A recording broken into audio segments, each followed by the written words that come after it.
नमस्कार, स्वागत है आप सभी का एनवीएफ न्यूज पर। मैं हूं आपके साथ रोहित।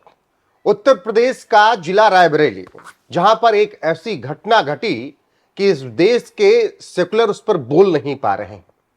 आपको बता दें कि रायबरेली में एक दलित परिवार पर इस्लामी कट्टरपंथियों ने ऐसी प्रताड़ना उनको दी, आप सुनेंगे तो रूह कांप जाएगी। थूक तक चटवा दिया, लेकिन सब खामोश हैं।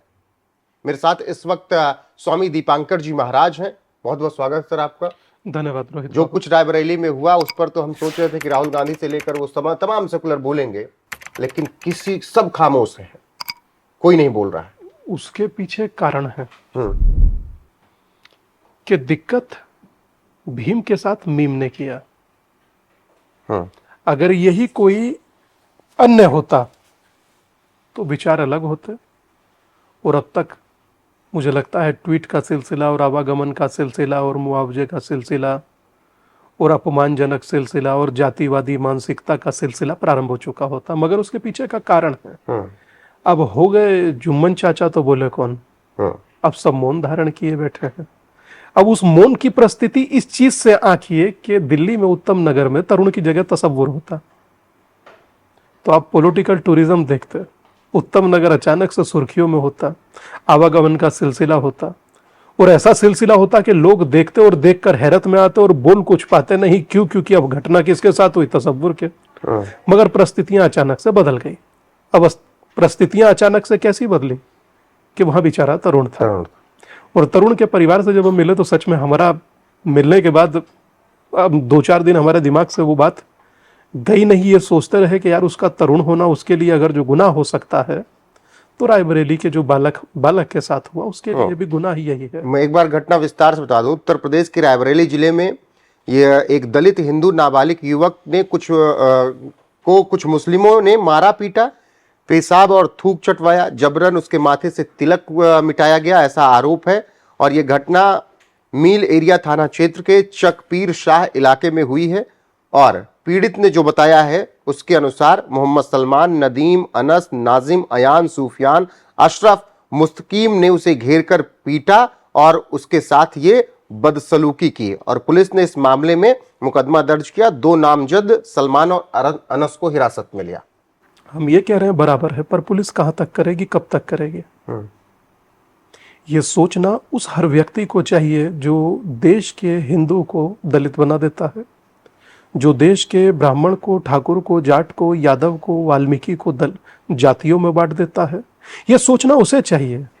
मैं ये सोच रहा हूं कि वर्तमान आपस में सब लोग उलझे बैठे हैं, और तब की लड़ना उस विचारधारा से था जो छांगुर मन में लिए चल रहा है, या जो भाई लोग मन में लिए चल रहे थे और एक हिंदू युवक से थूक चटवा रहे हैं।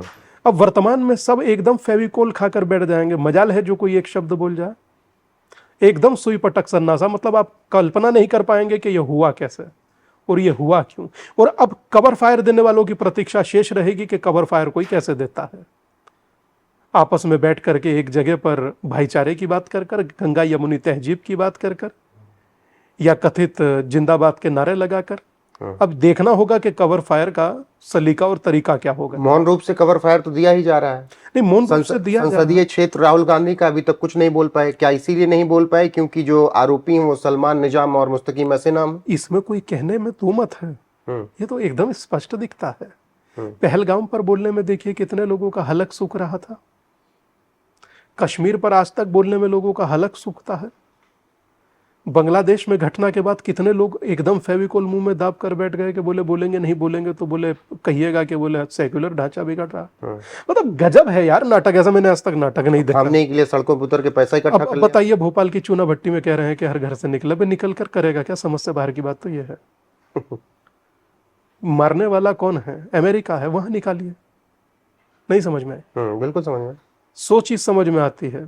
जिस तरीके से वर्तमान ईरान को हम देख रहे हैं, निसंदेह वो किस तरह से जूझा जाता है, वो जूझ रहा है। अच्छा, मगर ये समझ नहीं आ रहा कि जो वहां निकलना चाहिए वो यहाँ निकल कर क्या करेगा। बस ये है। महाराज जी, जो राजनीति करते हैं अपने अपने जाति धर्म की, वो भी नहीं दिख रहे हैं रायबरेली में, वो भी मौन है। मैं चंद्रशेखर की अगर बात करूं तो बिल्कुल होंगे ही मौन, क्योंकि मारने वाला मीम है भाई। अच्छा, और मारा गया जो है वो भीम है, जो जिसके साथ अभद्रता हुई।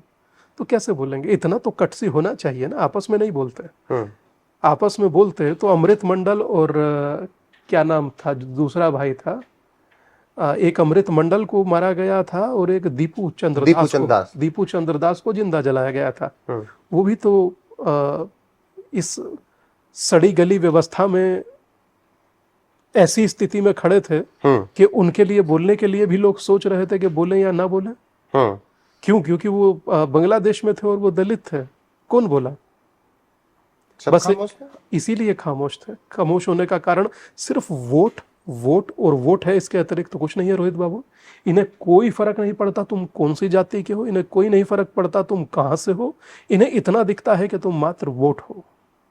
जिस दिन भारत दिखने लगेगा, राष्ट्र दिखने लगेगा, हम लोगों की एकता और यूनिटी दिखने लगेगी, देश बदल और चमक जाएगा। महाराज जी, उस दलित युवक को मारा ना सिर्फ, बल्कि उसको गड़ासा निकालकर काटने की भी धमकी दी। अब इसके अलावा मेरा सवाल है, उधर से आरोपियों ने कहा कि जिसे चाहो जाकर बता देना, तुम्हारा धर्म हमारा कुछ नहीं बिगाड़ पाएगा, और तिलक भी मिटवा दिया। ये धमकी क्यों कि तुम्हारा धर्म मेरा कुछ नहीं बिगाड़ पाएगा? क्योंकि उन्हें पता है कि जो आपके नाम पर राजनीति कर रहे हैं वो कैसे बोल पाएंगे। क्योंकि धर्म तो लोगों को ये लोग मानने ही नहीं देते ना। ये तो लोगों को कहते हैं कि जाति मानिए, धर्म कैसे मानने देंगे? और जो लोग धर्म मानते हैं उनके लिए तो धर्म तटस्थ होकर खड़ा हो जाता है। धर्म उन्हीं के लिए कहता है यदा यदा हि धर्मस्य, धर्म उन्हीं के लिए कहता है परित्राणाय साधूनाम, धर्म उन्हीं के लिए कहता है कि यतो धर्म ततो जया। नहीं समझ में आया? तो जहां बात धर्म की होगी तभी ना धर्म काम करेगा। आप 24 घंटा तो धर्म के विरोध में बोल करके, मैं देख रहा हूं कई सारे युवाओं को, कई सारे बच्चों को बरगला करके उनसे मंदिरों में मंदिर तोड़वा रहे हैं, मंदिरों में झंडे लगवा रहे हैं, उसके बाद चाहते हैं कि कोई बोले भी।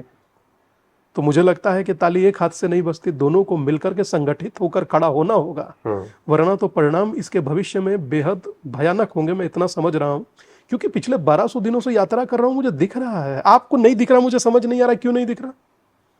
मतलब विशेष स्थिति यह है कि तुम्हारे पांव के नीचे जमीन नहीं, गजब है कि तुम्हें यकीन नहीं। तुम हर चीज को जायज ठहराना चाहते हो। अपनी मूर्खता को जायज ठहराने के लिए अगर कोई पारंगतता को कहीं प्राप्त करना पड़े तो वो यही स्थिति है। मुझे नहीं लगता कि इस चीज की आवश्यकता वर्तमान देश को है। देश को आवश्यकता संगठित रहने की है, जाति से ऊपर उठने की है, जातिवाद से ऊपर उठने की है। जस्टिस सूर्यकांत ने मैं कहता हूं 16 ने सच बात कही। ये देश जातिवाद में विदाई, ये देश वर्तमान भारत में, वर्तमान का वक्त भारत में जातिवाद की विदाई का था। आप लोगों ने प्राचीन काल में लेगा, जातियों में बांट रहे हैं। ब्राह्मण, बनिया, पंडित क्यों और आखिर हिंदू खंडित क्यों? क्यों खंडित कर रहे हैं? क्या मिलेगा आपको खंडित कर? आप कल्पना कीजिए ना, आपको कुछ हासिल नहीं होगा, देश बर्बाद होगा बस। खंडित करके महाराज जी ये मिलेगा। अभी कुछ वीडियोस वायरल हो रहे थे, ये दुनिया के वीडियोस हैं, उनकी अपनी आपस में बातचीत थी कि ब्राह्मणों में ये द्वेष पैदा करो, ठाकुरों में ये द्वेष पैदा करो, और फिर हिंदुओं में डिवाइड एंड रूल वाला मामला पैदा कर दो। ये अपने आप को बुद्धिमान समझते हैं, मगर मुझे लगता है इनसे ज्यादा बड़ा मूर्ख कोई नहीं है अगर जो ये ब्राह्मण को एक जाति मात्र समझ रहे हैं। ब्राह्मण एक विचार है, ब्राह्मण ज्ञान की पराकाष्ठा मैं समझता हूं कि है। और कहा जाता था कि ब्राह्मण वो सार्वभौम सत्ता है जो खुले में रहता है और अमृत पीकर जीता है। किसी भी वर्ण को किसी भी वर्ण में परिवर्तित करने की क्षमता रखता है अपने ज्ञान और अपनी विद्वत्ता के बल पर। ज्ञान और विद्वत्ता का नाम ही मुझे लगता है ब्राह्मणत्व है। ब्राह्मण कोई जाति मात्र नहीं है, मैं समझता हूं उससे बहुत ऊपर है। इसीलिए कहा जाता है विद्वान सर्वत्व पूज्यते। जो विद्वान है वो ब्राह्मण है। बिल्कुल। और महाराज जी की जो हमेशा कहते हैं, जाति पात की करो विदाई, हिंदू हिंदू भाई भाई, अगर उसी लाइन पर चलेंगे तो मुझे लग रहा है कि जो रायबरेली में हुआ वो नहीं घटित होगा, या ऐसी घटनाएं कम होंगी। बाकी जिस तरीके से अभी सरकार की तरफ से भी कार्रवाई शुरू हो गई है, उम्मीद यही कि जिन लोगों ने भी उस लड़के के ऊपर इस तरीके से अत्याचार किया, तिलक मिटवाया, उसको जलील किया और कहा कि जाओ जिससे बताना हो बता देना, तुम्हारा धर्म हमारा कुछ नहीं बिगाड़ पाएगा, उन सबको भी सबक सिखाया जाएगा, ऐसा हम उम्मीद करेंगे। फिलहाल इस वीडियो में बस इतना ही। महाराज जी आपको बहुत शुक्रिया हमारे साथ जुड़ने के लिए। बने रहिए हमारे साथ लगातार। नमस्कार।